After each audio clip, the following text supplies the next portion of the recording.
The night their eyes met Udaipur doesn't sleep on festival nights. It breathes.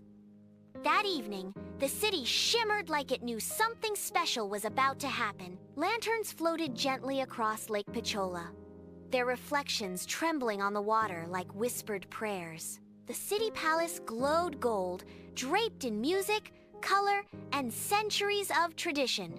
It was one of those nights when people dress a little better, smile a little wider, and believe just for a moment that life might surprise them. Rohan didn't believe in surprises. He stood near the edge of the courtyard, camera resting against his chest, watching the crowd with a practiced distance. Photography was his way of staying involved without being vulnerable. Capture the moment, don't become it. He had learned that early. Love, he believed, was distracting, unreliable, something beautiful that often asked for more than it gave back. So he focused on moments instead. Light, angles, expressions that didn't expect anything from him. Meera, on the other hand, believed in moments deeply. Backstage, she closed her eyes as her mother adjusted her anklets. The familiar metallic sound grounded her. Dance was not just performance for her, it was inheritance. Every movement carried memory.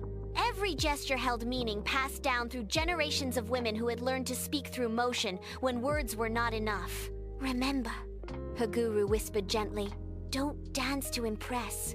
Dance to tell the truth. Meera nodded. She always did. When she stepped onto the stage, the noise softened. The music began slow, almost hesitant, then rose like a heartbeat. Her hands moved first, precise and expressive, followed by her feet, striking the stage with quiet authority.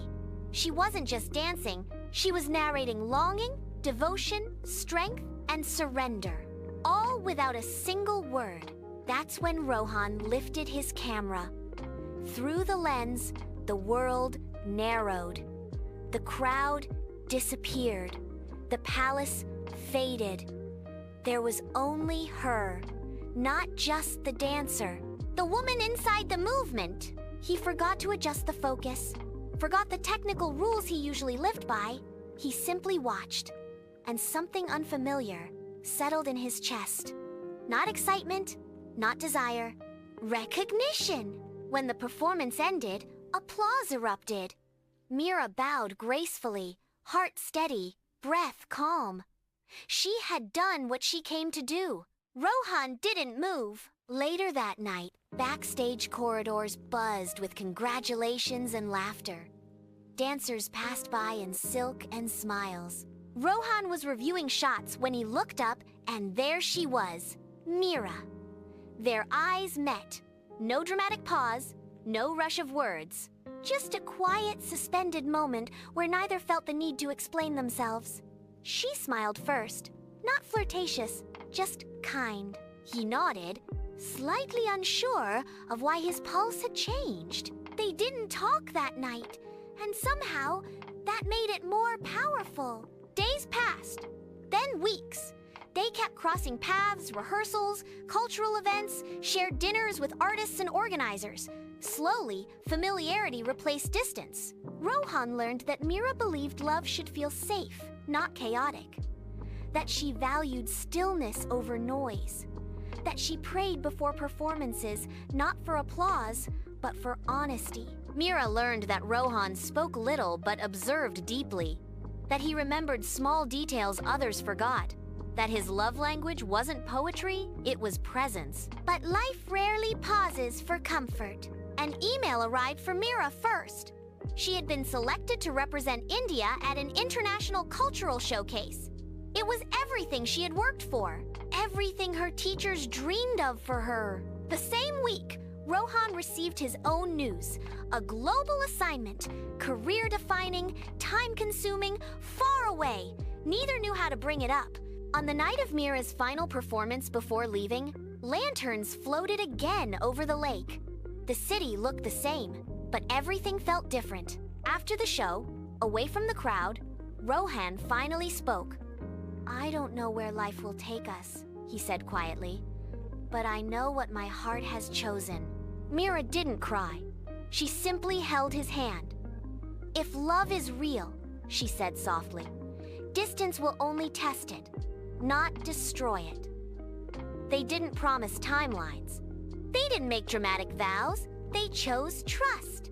Years passed, life happened, growth happened, silence happened, so did letters, late night calls, missed flights, and moments of doubt. And then, another festival. Same palace, same lake, same sky.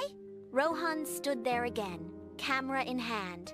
Older, wiser, still watching moments. The announcement echoed through the courtyard. Tonight's special performance, Meera Sharma. When she stepped onto the stage, the crowd applauded. But when she finished dancing, she didn't bow toward royalty. She walked straight toward him. Some love stories begin loudly, with fireworks and declarations. Others begin quietly, at the right time, between two people brave enough to recognize a moment when it arrives. Because real love doesn't need a cafe. It doesn't need perfect timing. It needs awareness and courage. Lesson: not every meaningful connection announces itself. Some arrive softly, disguised as moments. The question is not whether love will come, but whether we're present enough to recognize it when it does. If this story moved you, like this video, share it with someone who believes in quiet love, and subscribe for more emotional stories that remind us what it means to feel deeply, choose wisely, and love bravely. Sometimes, all it takes